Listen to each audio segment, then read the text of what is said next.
Goeiemôre, ek groet in die bekoorlike naam van ons Here Jesus Christus, bly om saam met u te wees. Nog 'n dag wat die Here aan ons lewe toegevoeg het. 'n Dag waarin ons in dankbaarheid voor sy grootheid en sy almag kan buig.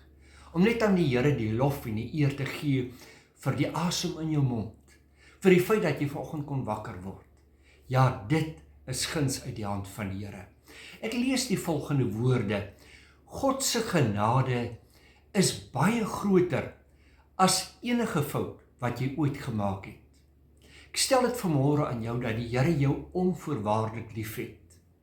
Dat hy vir jou 'n vader en 'n vriend wil wees. Moet tog nooit in die strik trap waar die duiwel kom en vir jou sê dat die Here jou nie kan vergewe vir die foute wat jy gemaak het nie. Nee, God se liefde en genade is groter as die grootste fout wat ons ooit kon gemaak of begaan het. Nou ek wil graag saam met julle lees uit die woord van die Here en wel uit Openbaring 20 vanaf vers 12 tot en met vers 15. En ek het die dode, klein en groot, voor God sien staan en die boeke is geopen. En 'n ander boek, die boek van die lewe, is geopen. En die dode is geoordeel na wat in die boeke geskryf is, volgens hulle werke. En die see het die dode gegee wat daarin was, en die dood en die doderyk het die dode gegee wat daarin was, en hulle is geoordeel elkeen volgens sy werke. En die dood en die doderyk is in die poel van vuur gewerp. Dit is die tweede dood. En as dit bevind is dat iemand nie opgeskryf was in die boek van die lewe nie, is hy in die poel van vuur gewerp. Ek wil weer vers 15 herhaal. En as dit bevind is dat iemand nie opgeskryf was in die boek van die lewe nie, is hy in die poel van vuur gewerp. As teksvers neem ek 2 Petrus 3 vers 9. Die Here vertraag nie die belofte, so sommige dit vertraging ag nie. Maar hy is lankmoedig oor ons en wil nie hê dat sommige moet vergaan nie, maar dat almal tot bekering moet kom. Ek wil graag my boodskap titel vanoggend: Die oordeel onafwendbaar. Ek wil graag begin deur die volgende aan u te stel. Die Here het jou onvoorwaardelik lief. Hy wil jou genadig wees en hy wil graag in 'n verhouding met jou staan. God se genade en liefde is egter nie goedkoop nie.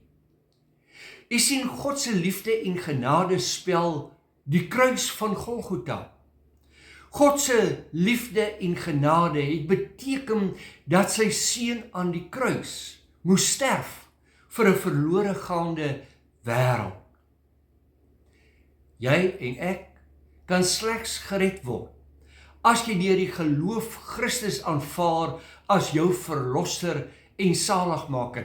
Dit behels 'n wilsbesluit. Ek moet na die Here toe gaan en sê: Here, ek erken my sonde. Ek bely my ongeregtighede voor U.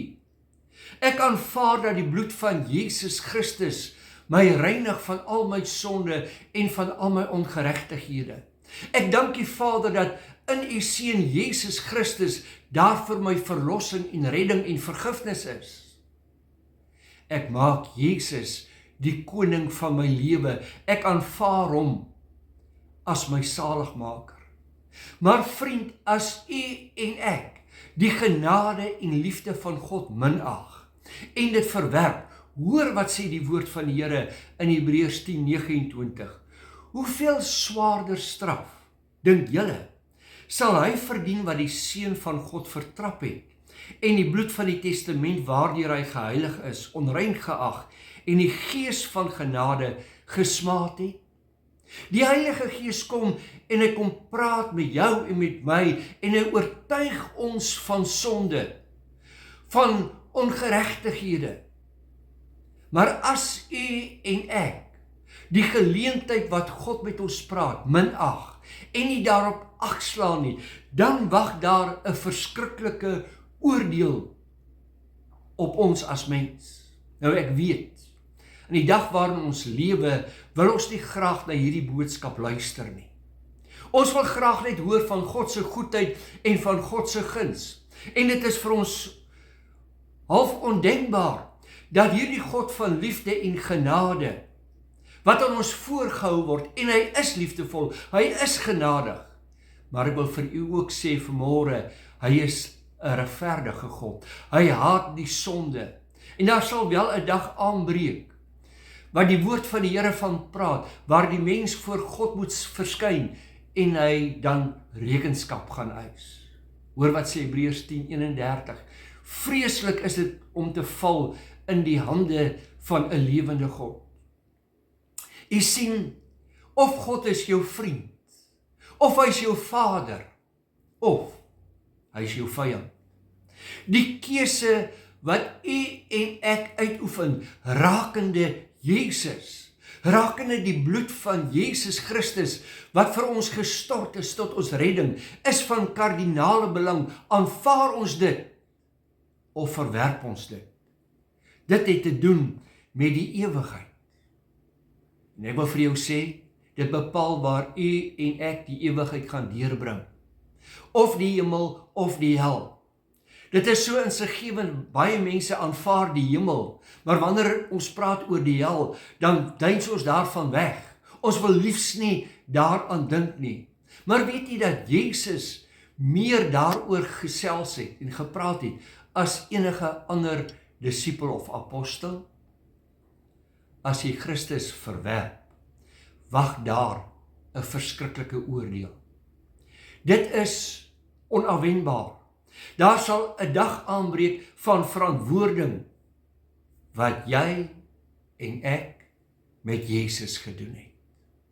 Ag vriend, as jy in hierdie oomblik nie kan sê dat die Here jou herder is nie, as jy God nie het as jou Vader nie, wil ek by jou pleit, in die naam van Jesus, moenie hierdie geleentheid minag, terwyl God se Gees met jou praat nie. Die Here het jou lief, hy wil nie dat een verlore moet gaan nie. As jy die liefde en die genade van Christus aanvaar, dan sê die woord van die Here, word jou naam geskryf in die boek van die lewe, en dan staan jy nie meer onder veroordeling nie. Sien, ons praat van twee groepe mense. Die een groep het Jesus aanvaar as hulle verlosser en saligmaker.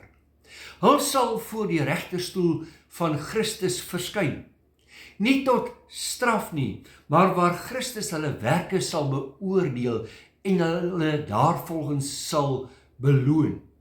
1 Korinte 3:12 tot 15. Die ander groep het Christus egter verwerp. Hul name is nie geskryf in die boek van die lewe nie. Hulle sal voor die groot wit troon verskyn tot oordeel. Ja, daar word boek gehou. Boek gehou, en die woord van die Here sê, daar is 'n boek. As jou naam geskrywe is in die boek van die lewe, het jy niks om oor bekommerd te wees nie. Daar wag vir jou 'n beloning. Maar as dit bevind word dat jou naam nie geskryf is in die boek van die lewe nie, dan sal hierdie boek dien as 'n getuienis dat jy Jesus Christus verwerp het. Dan wag daar vir jou 'n ewige oordeel voor die groot wit troon oordeel. Ek stel dit aan jou dat daar geen middelgrond is wanneer dit kom by begeertes, ons aksies en ons woorde nie. Daar is verkeerde en sondige besluite wat die Here mishaag. Maar daar is ook daardie keuses wat ons uitoefen, wat die Here wel behaag. Jy dien of die Here, of jy dien Satan. Daar is geen middelgrond nie. Ons leef in 'n wêreld van reg en verkeerd. En ongelukkig is dit so, ons leef in 'n tyd dat wanneer jy die regte ding doen, wanneer jy jou aan God se kant skaar, en jy wil leef volgens die woord, dat daar diegene is wat jou onder veroordeling plaas, en dan voel jy skuldig, dan wonder jy, het ek nou die regte ding gedoen? Vriend, as jy in gehoorsaamheid aan die woord van die Here leef en optree, het jy geen bekommernis nie. Dis nie wat die mens sê wat saak maak nie, dis wat God aan die einde van jou lewe sê wat saak maak. Jy sien, elk van ons besluite val in een van twee kategorieë. Of dis reg, of dis verkeerd. Maar nou is dit belangrik om die volgende raak te sien. Dit is nie wat die mens definieer as reg of verkeerd nie, maar wat God sê. Dit wat God definieer as reg en verkeerd, vind ek in sy woord. Ons het slegs een lewe om te besluit waar ons die ewigheid wil deurbring. Het jy al daardie besluit geneem? Ja, daar kom 'n dag van afrekening. Net so seker soos daar eenmaal loon sal wees vir God se kinders, wat hom in die genadetyd aangeneem en gedien het. Net so seker sal daar 'n dag aanbreek, waarop die goddelose geoordeel en gestraf sal word. Nou is dit die tyd van genade. U en ek het nog die geleentheid om nou ons saak met die Here reg te maak. Ag, moenie uitstel nie, man. Ek en jy weet nie wat môre gaan inhou, oormôre vir ons gaan inhou nie. Gaan ons môre die daglig aanskou of nie? Ons weet dit nie, dis nie in ons hande nie. Moenie sê, jy is te jonk nie. Moet ook nie sê, jy is te oud nie. Jy sê dalk, ek wil eers my lewe geniet. Vriend, om jou lewe te geniet, vind jy jou vreugde en jou blydskap in die Here. Wanneer jy die aand jou kop op die kussing kan neerplaas, en jy kan sê, dit is wel met my siel, dan vind jy hierdie innerlike vrede en blydskap. Dan sien jy uit na die dag wanneer die Here gaan kom om jou te kom haal. Waarom afstuur op oordeel? Waarom God se liefde en genade minag? Terwyl hy iets beters vir jou in store het? Terwyl hy jou vader en jou vriend wil wees? Ag, ek gee om en ek stel belang in jou. Ek wil saam met die Here Jesus sê, ek wil nie dat jy verlore moet gaan nie. Ek wil hê jy moet vrede hê.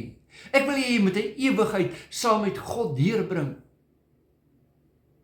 Ek wil hê dat God se gees in jou lewe moet werksaam wees. Sy woord vir jou waarde sal hê, sodat jy die lewe waarlik kan geniet. Hierdie aardse bied aan ons net hartseer. Aan wie se kant is jy vanmôre?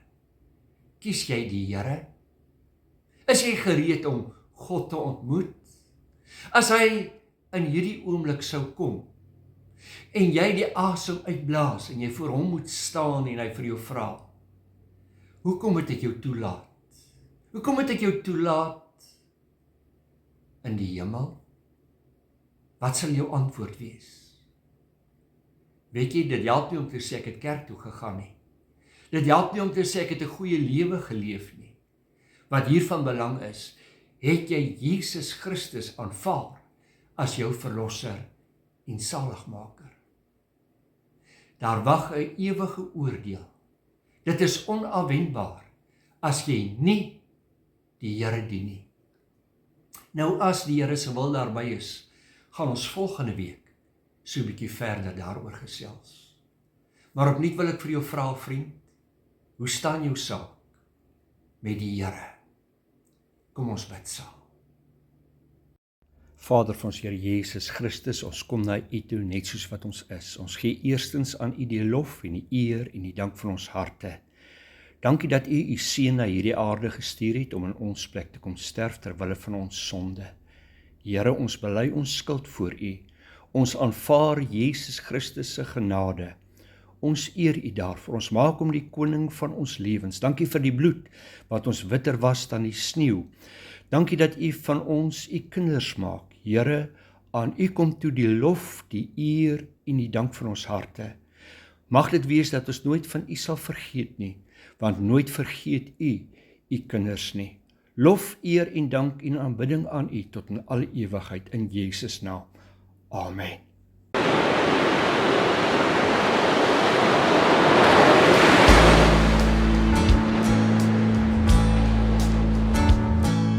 Step into the water, wet out a little bit deeper, wet your feet in the water of His love. Oh, step into the water, wet out a little bit deeper, come join angels singing praises to the Lamb of God. Well, it's time we the people stand up for what is right. It's time we squared our shoulders back and raised our swords to fight. For the Bible is my weapon, the Spirit is my shield. The church needs more of its members to be workers in the field. Step into the water, wet out a little bit deeper, wet your feet in the water of His love. Oh, step into the water, wet out a little bit deeper, come join angels singing praises to the Lamb of God, to the Lamb of God. There is victory for the Christian who walks the narrow way. There's been a price appointed for the soul that has not strayed. Oh, I want to live for Jesus, be all that I should be, so that I can rest with Him forever, live eternally. Oh, step into the water, wet out a little bit deeper, wet your feet in the water of His love. Oh, step into the water, wet out a little bit deeper, come join angels singing praises to the Lamb of God, to the Lamb of God. Step into the water, wet out a little bit deeper, wet your feet in the water of His love. Oh, step into the water, wet out a little bit deeper, come join angels singing praises to the Lamb of God. Come on and step into the water, wet out a little bit deeper, wet your feet in the water of His love. Oh, step into the water, wet out a little bit deeper, come join angels singing praises to the Lamb of God. Come join